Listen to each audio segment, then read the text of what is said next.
हम कोई भी क्रिश्चियन होगा बाइबल को फॉलो नहीं करेंगे। Am I clear? बोलो और मोर बोल सकते हैं ओके। जय श्री राम, जय Shri Ram. Jesus Christ is not hours. Jesus Christ is not. क्या आपने देखा कि कोई चर्च में जाकर तोड़फोड़ करे और वहां के पास्टर को धमकियां लगाए और इबादत करने वाले कलीसिया को मारे पीटे और इस तरह की फजूल हरकतें करने के बाद वो ये कहे कि जीसस आपके खुदा नहीं बल्कि राम आपके खुदा हैं, बल्कि राम आपके भगवान हैं। और ये सब फजूल हरकतें करके वो खुद को खुदा समझता है या लोगों का या हिंदुओं का मुहाफिज समझता है।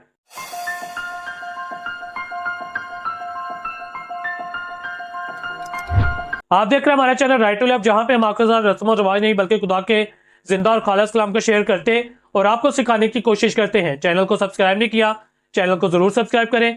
अगर ये वीडियो आप टिकटॉक पे, फेसबुक पे, इंस्टाग्राम पे देख रहे हैं, वहां पे भी फॉलो करके सपोर्ट कर सकते हैं। मेरे दोस्तों, आज की वीडियो नफरत के लिए नहीं, आज की वीडियो किसी को बुरा भला कहने के लिए नहीं, आज की वीडियो ऐसे जाहिल हिंदुओं को आईना दिखाने के लिए है। और सवाल मेरा सादा सा है कि क्या वाकई में हिंदुइज्म ऐसे हिंदुओं को यह सिखाता है कि तुम चर्च में गए, चर्च में तोड़ फोड़ की, इबादत करने वाले लोगों को मारा पीटा और उनको धमकियां लगाई और उनकी तौहीन की और एक औरत को बेबी बेबी कर कर बुलाया, कस्सा मरियम की भी तौहीन की। तुमने वहां पे जाके अपने मजहब के नारे लगाए। अब जरा कान खोलो, अपने दिलो दिमाग को खोलो और खुद से पूछो कि तुम्हारा मजहब तुम्हें यह सिखाता है किसी की मजहबी जगह को, उनके चर्च को, उनकी मस्जिद को, उनके मंदिर को, उनके गुरुद्वारा को तोड़कर तुम बहादुरी समझते हो? और क्या दूसरों के ईमान या उनके अकीदे का मजाक उठाकर तुम अपनी ताकत समझते हो? क्या वाकई में हिंदू धर्म तुम्हें यह सिखाता है ये शांति है, ये धर्म है, ये मजहब है और यही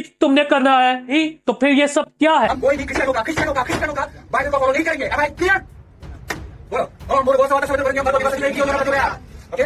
जय श्री राम, जय Shri Ram. Jesus Christ is not hours. Jesus Christ is not hours. हमारा कौन है? राम भगवान। Am I right? It should be. Okay, अगर आपके सामने पूछ रहा हूं उसको, मदर मैरी, जीसस क्राइस्ट को कैसे पैदा हुआ? मदर मैरी कैसे प्रेग्नेंट हुई बताओ? I am waiting. वेटिंग बोलो भैया, जीसस क्राइस्ट कैसे पैदा हुआ था बताओ? पवित्र आत्मा के द्वारा। अरे तू बिना सेक्स के बच्चा पैदा कर सकता है? ये बेबी है? Are you educated? Are you educated baby? Yes I am. Okay, you know the process of बच्चा पैदा करने का प्रोसीजर बताओ। बच्चा पैदा करने का प्रोसीजर बताओ। मेरी सुनो तो सही। मैं जैसे पैदा हुई हूं, कैसे पैदा हुई बताओ? आपको कैसे अरे मम्मी पापा के मिलने से पैदा हुई बताओ। अरे सांड और गाय मिलेगा तभी तो अच्छा पैदा होता है ना। क्या ये तुम्हारी तरबियत है? हम आप लोगों से ये नहीं पूछते कि तुम किसको खुदा मानते हो। तुम्हारे 36 करोड़ देवता हैं, उनमें से तुम्हारा सच्चा कौन सा देवता है, कौन सा भगवान तुम्हारा सच्चा है? ने कभी तुमसे सवाल किया? हम चाहें तो हम इस तरह के हजारों नहीं लाखों सवाल तुमसे कर सकते हैं, लेकिन हम नहीं करते। हम मसीही हैं और हम मसीहों की ऐसी तरबियत नहीं है। ना ही हमारा मसीह दूसरों को जलील करना, उनके मंदिर को तोड़ना, उनकी बेइज्जती करना हमें सिखाता है। तुम किस खुदा को मानते हो, किस भगवान को मानते हो, किस देवता को मानते हो, किस मंदिर पे जाते हो, हम आपसे नहीं पूछते।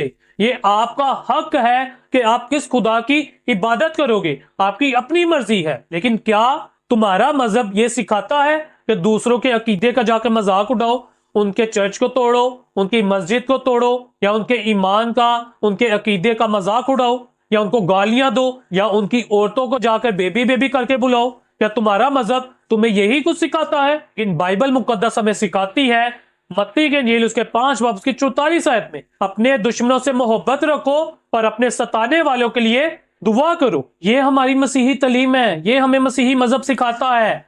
इसलिए तो आज तुम्हारे बहुत सारे हिंदू, तुम्हारे बहन भाई, तुम्हारे सिख बहन भाई आज मसीहत की तरफ जा रहे हैं। अगर तुम्हारे मजहब में ये सब कुछ होता तो उनको क्या जरूरत थी वो मसीहत को कबूल करते, मसीहत की तरफ जाते? तुम बस उन पे गलत इल्जामात लगाते हो, इन्होंने इतने पैसे लेकर मसीहत को कबूल कर लिया। हालांकि वो मसीहत को कबूल नहीं करते बल्कि मसीह को कबूल करते हैं, जो उनकी जिंदगियों को बदलता है, जो उनकी बीमारियों को ठीक करता है, जो उन्हें शिफा देता है। और मसीह हमें बदला लेना नहीं सिखाता, मसीह हमें मोहब्बत, दुआ और सब्र करना सिखाता है। इसीलिए तुम मसीही किसी से बदला नहीं लेते, किसी को बुरा भला नहीं कहते और ना ही किसी की मजहबी दुआ करने की जगह को तोड़ते हैं। तुम लोगों को यह जलन होती है कि मसीही दुनिया में इतने ज्यादा क्यों हैं, या क्यों मसीही इतने ज्यादा इंडिया में होते जा रहे हैं। जाके जरा तारीख पढ़ लो, 2000 साल पहले भी इसी तरह मसीहों को मारा जाता था, तंग किया जाता था और उन्हें खत्म करने की, रोकने की कोशिश की जाती थी। और ये काम 12 लोगों ने शुरू किया। ना उनके पास पैसा था, ना उनके पास ताकत थी, ना उनके पास फौज थी, ना उनके पास हुकूमत थी, लेकिन फिर भी आज उनकी वजह से आज पूरी दुनिया में सबसे बड़ा मजहब मसीहत का है। सबसे ज्यादा दुनिया में पाए जाने वाले लोग मसीही है। लेकिन तब मसीहों को मारा गया, रोका गया, उनको नुकसान पहुंचाया गया, सलीब पर लटकाया गया, जलाया गया, खोलते हुए तेल में डाला गया, लेकिन मसीहत कभी नहीं रुकी, ना ही हमारा ईमान खत्म हुआ। और तुम लोगों की इन हरकतों से, ऐसे कामों से, डराने से, धमकाने से हमारा ईमान मजीद मजबूत होता जाता है। जरा सुनो, हम अगर तुम लोगों से सवाल करना शुरू हो जाए ना कि तुम्हारे देवता कौन है, तुम्हारी कहानियां सच है या नहीं है, या तुम्हारे मोजज़ात पे सवाल करने लग जाए, या तुम्हारे भगवानों पर बात करने लग जाए, तो तुम इसका जवाब नहीं दे पाओगे। लेकिन हम करते नहीं है, हम करेंगे भी नहीं, क्योंकि हमारी भाई तरबियत ही ये नहीं है। ना हमें बाइबल मुकद्दस ये सिखाती है, ना हमें यीशु मसीह ये सिखाते हैं, यानी जीसस क्राइस्ट जिसको आप यीशु मसीह कहते हो, बल्कि बाइबल मुकद्दस हमें ये सिखाती है। रोमियो के खत उसके 12 बाब उसकी 17 आयत में लिखा है, बदी का जवाब बदी से ना दो, बल्कि जो कुछ सब लोगों की नजर में अच्छा है वही करने का ख्याल रखो। आमीन। और यही फर्क है तुम लोगों में और मसीही लोगों में। और तुम्हारे जो हिंदू बहन भाई हैं जो आज मसीही हो रहे हैं, उनका हिंदू मजहब छोड़ के मसीही होने में यही फर्क है। इसलिए तो वो तुम लोगों को छोड़ रहे हैं। तुमने चर्च में खड़े होकर मुकद्दसा मरियम की तौहीन की, लेकिन क्या तुम जानते हो कि दुनिया के करोड़ों लोग मुकद्दसा मरियम को इज्जत देते हैं, पाक मानते हैं। तुमने चर्च में जाकर अपने मजहबी गाने चलाए, क्या यही तुम्हारी मजहबी रवादारी है?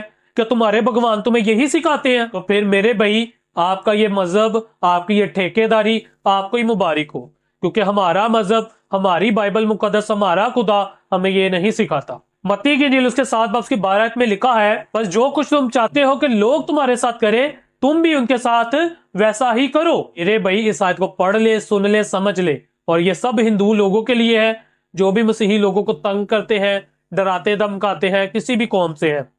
तो मैं उनको बताना चाहता हूं कि अगर तुम लोग चाहते हो ना कि लोग तुम्हारा एहतराम करें, तुम्हारी इज्जत करें, तुम्हारी मजहबी जगहों को, इबादत की जगहों को ना तोड़े, ना नुकसान पहुंचाए, तो फिर तुम भी दूसरों के साथ वैसा ही करो जैसा तुम चाहते हो कि लोग तुम्हारे साथ करें। पर हम किसी भी मजहब से नफरत नहीं करते, बल्कि हम सबके लिए दुआएं करते हैं। और ना ही हम चाहते हैं कि एक मजहब दूसरे मजहब को बुरा भला बोले या उन्हें रोंदे या गंदा कहे। हम ये बताना चाहते हैं कि मसीही कमजोर नहीं है, और मसीहत एक मजहब नहीं बल्कि मोहब्बत का पैगाम है। मसीही खामोश है क्योंकि वो मोहब्बत में मजबूत है। और ये अंजाम है इस जाहिल इंसान का। जब नफरत कानून से टकराती है तो ये अंजाम होता है। एक चीज बोलने के लिए मैं ये वीडियो बना रहा हूँ। थक चुका हूँ, अकेले अकेले भागते भागते थक चुका हूँ। मुझे एक रहने का जगह चाहिए, लेकिन सिक्योर।